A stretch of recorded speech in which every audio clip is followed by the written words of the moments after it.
El Mini sigue resultando tan juvenil como el día en que Sir Alec Issigonis esbozó su sencillo diseño sobre el mantel de un restaurante.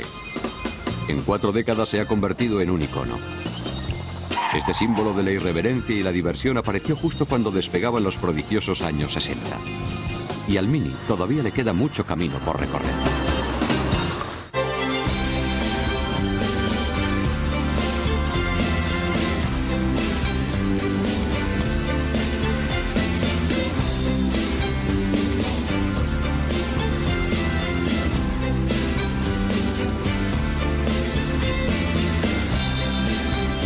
Grandes coches.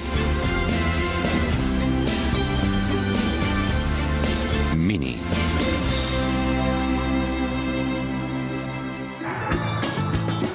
En una época de todoterrenos cada vez más grandes y berlinas de superlujo, el Mini ha invertido la tendencia. Los admiradores del Mini siempre han pensado que menos es más y que además es un coche divertido.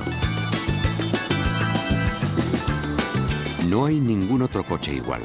El Mini está tan a gusto en una ciudad congestionada como surcando la autopista.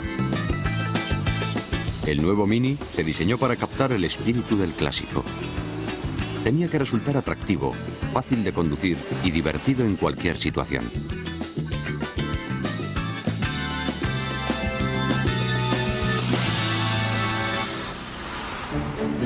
El espíritu del Mini se remonta a los años 20.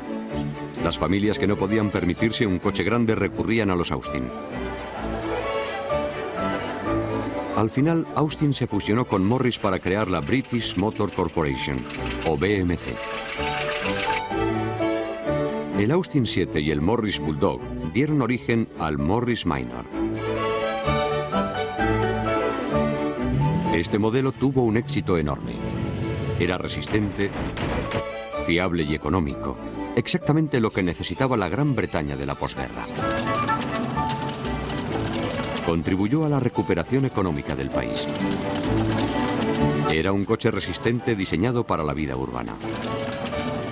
Pero a medida que crecía la congestión del tráfico en Londres, surgió la necesidad de un coche todavía más pequeño para evitar los atascos. A Alec Issigonis, que había diseñado el Morris Minor, se le ocurrió una idea. Win a battle of this sort is to make a car that is so unusual compared with all the other cars around it that it automatically becomes a status symbol. Issigonis era un ingeniero brillante. Se tomó muy seriamente la labor de diseñar un coche compacto con una cantidad enorme de espacio interior. Era algo que nunca se había hecho antes. Su equipo se propuso fabricar un coche atrevido y de aspecto deportivo en el que cupiesen cómodamente 4 pasajeros. Introdujeron un concepto revolucionario: colocar el motor a lo ancho del coche. La transmisión se instaló debajo del motor. La tracción en las ruedas delanteras daba lugar a un suelo plano que proporcionaba mayor espacio interior. La suspensión independiente en las 4 ruedas con conos de goma en vez de muelles de acero mejoraba la conducción y la comodidad.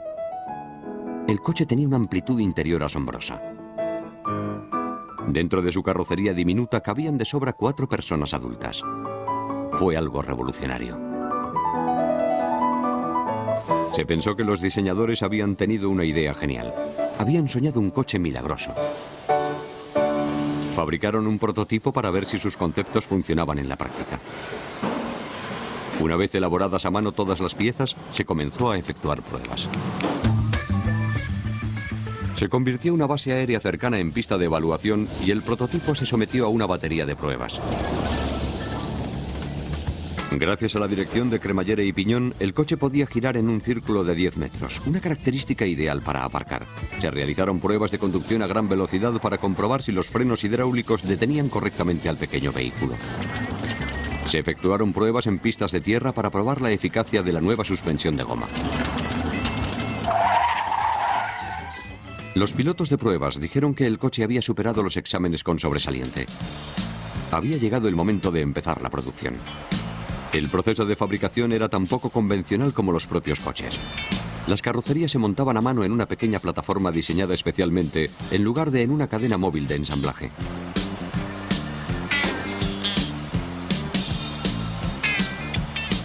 Toda la estructura se soldaba a mano pieza por pieza.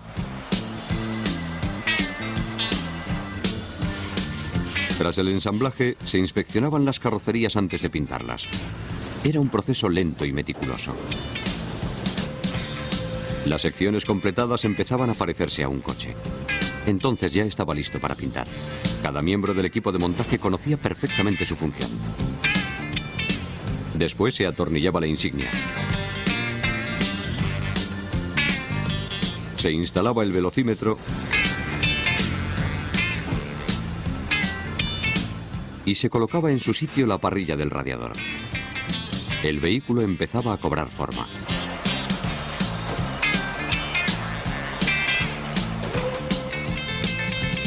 La pequeña carrocería terminada quedaba preparada para ensamblarse con el chasis y el motor. El resultado final era algo que parecía que podía conducirse.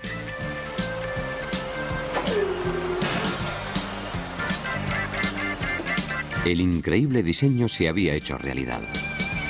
Se fabricaron dos versiones, el Austin 7 y el Morris Mini Minor. Ahora quedaba por ver cómo reaccionarían los compradores. La empresa vivió momentos muy tensos.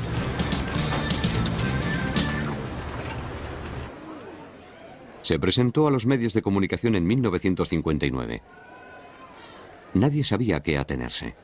Era un modelo muy poco convencional. Los periodistas se sintieron tan intrigados como cautivados. Isigounis se prestó a responder a sus preguntas y explicar los planteamientos a los que respondía el nuevo y radical coche. Todos querían colocarse detrás del volante y ver cómo funcionaba.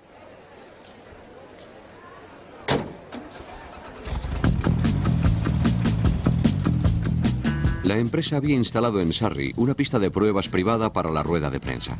Los periodistas tuvieron la oportunidad de conducir varios minis en intervalos escalonados con el fin de tener sitio de sobra para comprobar su rendimiento. El escalonamiento de las pruebas también evitaba posibles colisiones entre los entusiasmados reporteros. Los coches volaron sobre la pista y demostraron a los pilotos cuánto rendimiento cabía en un embalaje tan pequeño. Los periodistas se quedaron asombrados por lo espaciosos que resultaban y lo bien que se manejaban. Hubo que quitarles el volante de las manos. Sus artículos colmaron las mejores expectativas de la empresa. El Mini había triunfado.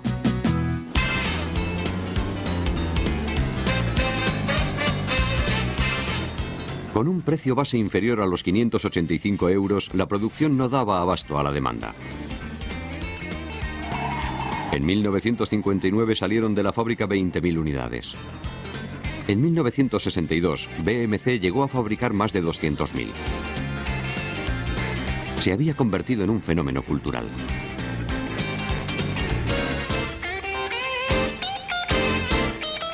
Era perfecto para las familias. Aunque era el modelo de 4 plazas más pequeño que existía, tenía espacio para un montón de equipaje. Por dentro parecía más grande que por fuera. Su tamaño era ideal para el tráfico congestionado.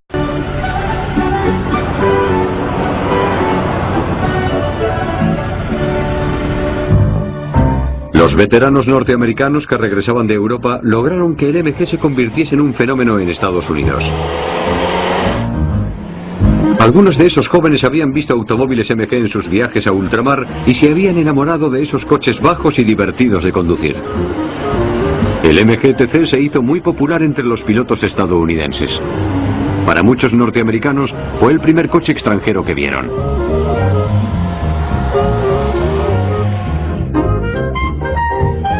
En la etapa posterior a la guerra no había casi coches nuevos en Norteamérica. Detroit había detenido la producción en 1942 para concentrarse en el esfuerzo de guerra. Los modelos que había disponibles eran coches familiares, grandes y aburridos.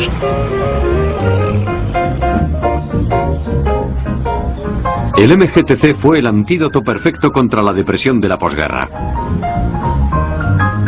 Era una joya de coche que se manejaba bien, consumía poca gasolina y resultaba divertido de conducir.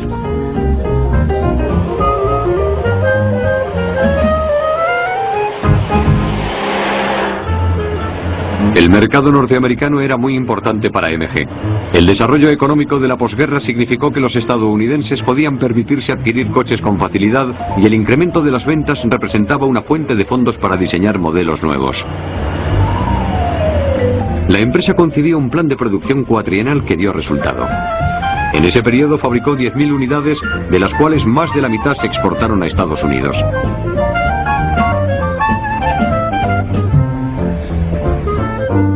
El éxito del MG desencadenó una avalancha de coches británicos en Norteamérica.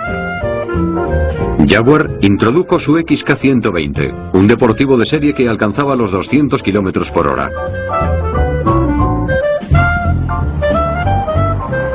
Para los presupuestos más ajustados existía el Triumph TR2. Y para los entusiastas más acaudalados, Aston Martin disponía del deportivo más lujoso y atractivo que se podía comprar, el DB2. Todos esos modelos se habían desarrollado después de la guerra y tenían un aspecto decididamente más moderno comparado con el MG. MG siguió fabricando la serie T y sacó el modelo TD, que introducía pequeñas mejoras como la suspensión frontal independiente. Después vino el TF, que presentaba ligeras modificaciones cosméticas. Pero hacia 1953 los MG parecían reliquias. Había llegado el momento de devolverle la chispa a la marca. Una vez más, MG centró su interés en los récords de velocidad. Esta vez en Bonneville Salt, en las afueras de Wendover, en Utah. El MG EX179 se parecía al coche plusmarquista de preguerra del mayor Goldie Garner, pero tenía un motor más grande y más eficiente. Se esperaba que batiera una serie de récords en la categoría C. El primer día, pilotado por Ken Miles y Johnny Lockett, batió el récord del mundo de velocidad en 12 horas, registrando 226,89 km por hora.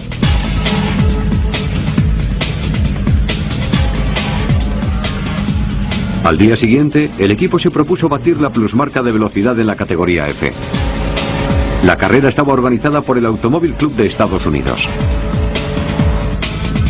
Con Ken Miles al volante, el EX179 batió el récord mundial al alcanzar los 272,24 km por hora, superando la plusmarca anterior en casi 16 kilómetros.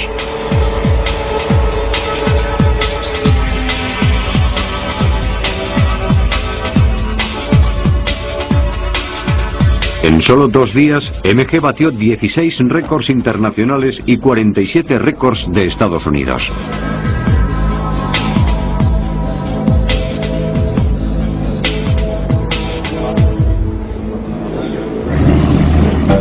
MG también estaba experimentando con un nuevo diseño aerodinámico para su siguiente generación de deportivos, el MG-A.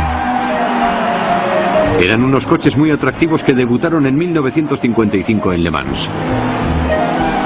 Estos prototipos de carrocería de aluminio terminaron en quinta y sexta posición y marcaron el inicio de una nueva era para MG.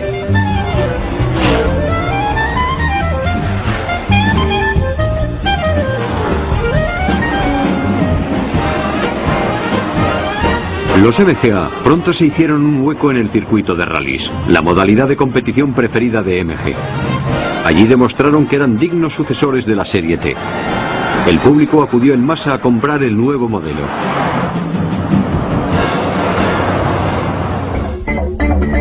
Revitalizada por el éxito del MG-A, en 1957 la empresa lanzó el EX181, que era el modelo de plusmarquista más avanzado que se había fabricado. Con la leyenda de las pistas Sterling Moss al frente de un equipo totalmente británico, se propuso batir el récord de los 384 km por hora.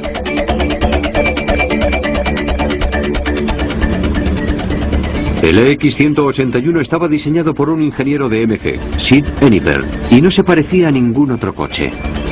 Eniver había sido el responsable del desarrollo del MG-A y su experiencia con el aerodinamismo le ayudó a crear un coche con aspecto de proyectil que prometía convertirse en el modelo más veloz de MG.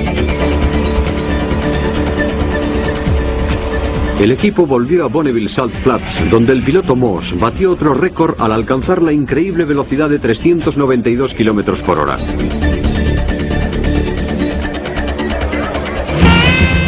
MG volvía a estar en la cima. Su MGA se vendía muy bien.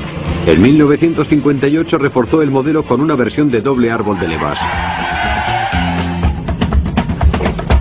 Dirigido a los aficionados de fin de semana, alcanzaba una velocidad máxima de 184 km por hora, pero carecía de un interior cómodo.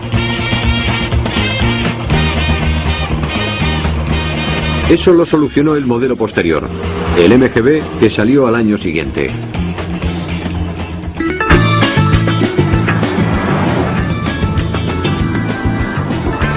El MGB ofrecía mejor rendimiento gracias a un nuevo motor de 1789 centímetros cúbicos y mucha mayor comodidad. Aunque era más corto que el MGA, los ingenieros se las habían arreglado para que su interior resultase más espacioso y estaba dotado de asientos más grandes y más cómodos. El coche entusiasmó al público y a los medios. Alcanzaba una velocidad máxima de 160 km por hora y se agarraba a la carretera como los MG de rallies del pasado. Fue el modelo de mayor éxito de la historia de MG. Se vendieron 5 veces más de unidades que del MGA. Pero en 1970 el mercado de los coches deportivos cambiaría para siempre. Este año, Nissan lanzó el Datsun 240Z en todo el mundo. Era un auténtico deportivo moderno, veloz, económico, con estilo y con algo que los MG nunca tuvieron: fiabilidad. Los Z se vendían más rápido de lo que Nissan podía fabricarlos. Significó la sentencia de muerte para MG. La producción continuó hasta el año 1980, en que se cerró la fábrica. Fue el final de una era gloriosa. Pero el nombre de MG permaneció vivo en los corazones de sus muchos seguidores en todo el mundo. Si algo no les faltaba a los MG, era carácter. Los fieles aficionados adoraban a los pequeños coches. La noticia del cierre de MG causó una gran conmoción en todo el mundo. British Leyland, que también poseía Triumph, no se lo esperaba. La empresa se dio cuenta de que el logotipo hexagonal de MG seguía significando algo y trató de explotar la marca.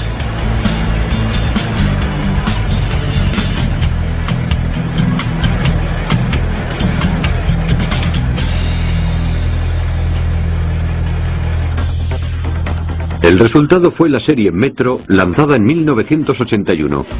Eran unos coches de tracción delantera que guardaban poco en común con las series anteriores de MG. Se parecían más a un Mini que a un MG, pero sin embargo, resultaron bastante populares.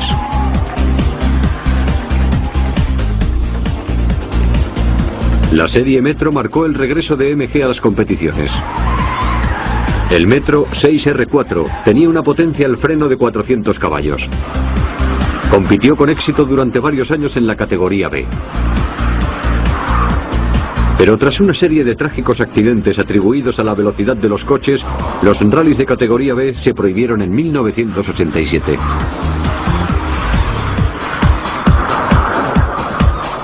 Hacerse con un Mini. Estuvieron presentes Minis de todos los tamaños, formas y colores.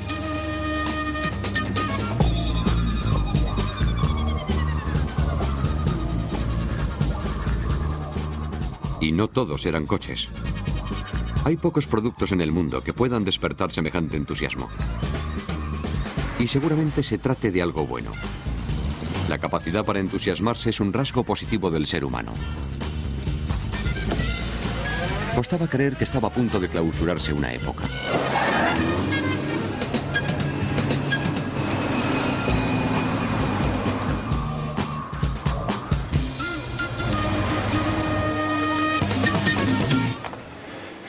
Mientras sus admiradores celebraban una fiesta, se estaban fabricando las últimas unidades de Mini clásico.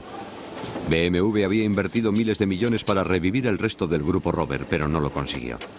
Lo había adquirido en 1994 y en primavera de 2000 decidió reducir las pérdidas y conservar la única marca que creía que tenía futuro. Se quedó con Mini y vendió Land Rover a Ford. El resto de activos, incluida la fábrica, se vendió a una empresa nueva por tan solo 10 libras, unos 15 euros. La nueva empresa se llamó MG Rover Limited. Parte del acuerdo consistía en que la producción de Minis tenía que cesar antes del final de 2000. BMW no quería que su nuevo modelo tuviese competidores, porque el modelo original seguía conservando sus seguidores.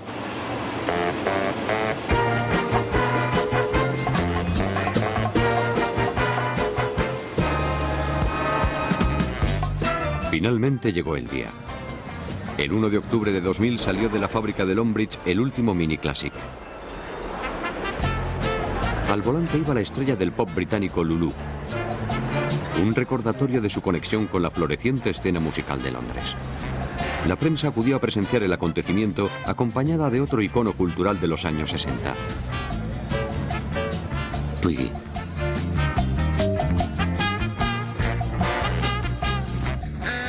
Mi primer coche fue un Mini. En 1969 tenía 19 años y aprendí a conducir.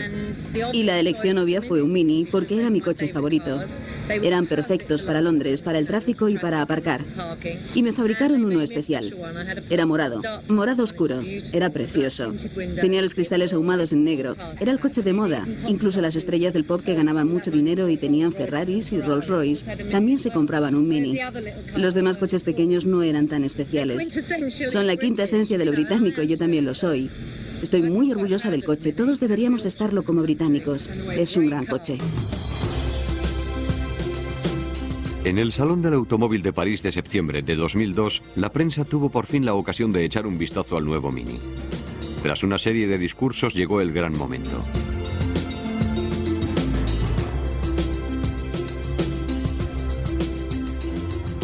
Parecía un gran coche para costar menos de 15.000 euros. Ahora la empresa tenía que fabricarlo y aguardar la reacción del público. El nuevo Mini se fabricaría en la planta de BMW en Oxfordshire, al oeste de Londres. BMW se aseguró de cumplir con los estándares de calidad más altos al trasladar el diseño del ordenador a la cadena de montaje de la fábrica. El plan era fabricar 30.000 unidades al año, pero podían producir hasta 10.000 si las ventas despegaban. Para reforzar su ingrediente británico, BMW insistió en que el 40% de las materias primas se obtuviesen de proveedores del Reino Unido, aunque el motor procedía de Brasil.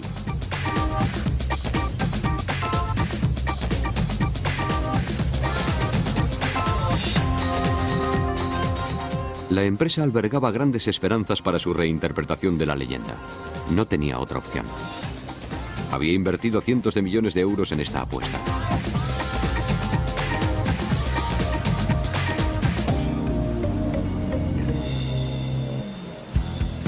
Cuando salió al mercado, el coche obtuvo premios en todo el mundo. Los medios de comunicación japoneses lo nombraron el mejor coche importado del año. La prensa estadounidense le concedió el premio al mejor coche de Norteamérica del año 2003. Ganó más de 30 premios más. Pero la verdadera prueba tuvo lugar cuando el público acudió a los concesionarios para probarlo. Fue todo un éxito. La gente respondió a su aspecto atractivo, su espacioso interior y su sorprendente rendimiento. Era más largo, más ancho y más grande que el original. Tenía un aspecto más potente que llamaba la atención y lo hacía reconocible inmediatamente como sucesor del Mini original. No había otro coche que se le pareciera. Para los que querían más potencia, la empresa pronto lanzó el Mini Cooper S Turbo. Este pequeño cohete aceleraba de 0 a 100 en solo 6,9 segundos. Su interior evocaba la herencia de rally de Mini con un moderno pero minimalista cuadro de mandos. Tenía una caja de cambios Getrag de 6 velocidades y suspensión deportiva. El look deportivo de alto rendimiento quedaba realzado por unos arcos de rueda anchos, un spoiler en el techo y una funcional salida de aire en el capó. Era atlético y dinámico, una combinación que atraía al piloto de rally que todos llevamos dentro.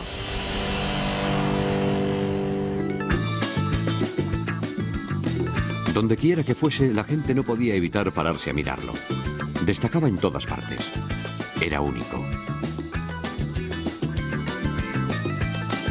La verdadera prueba consistió en comprobar qué opinión les merecía a los fans del modelo clásico. Les gustó el motor más potente, los guiños al diseño original como los grandes faros redondeados, la parrilla de radiador sonriente y la forma cuadrada y contundente que les recordaba a su adorado Classic. No estaban dispuestos a olvidar 41 años de historia automovilística y desterrar a sus antiguos coches. Sin embargo, sí que parecían dispuestos a concederle una oportunidad al nuevo modelo. El Mini constituye un recordatorio de por qué le gustan los coches a la gente. En esta época de tanques de la carretera sobredimensionados y agresivos, cuesta mucho no enamorarse del Mini. Independientemente de que se posea un modelo clásico o uno nuevo, es fácil acabar siendo un converso. Son coches encantadores y atractivos de alto rendimiento, con un gran pedigrí y la capacidad de dibujar una sonrisa en la cara de todo el mundo. Como dicen los fabricantes del Mini, en marcha.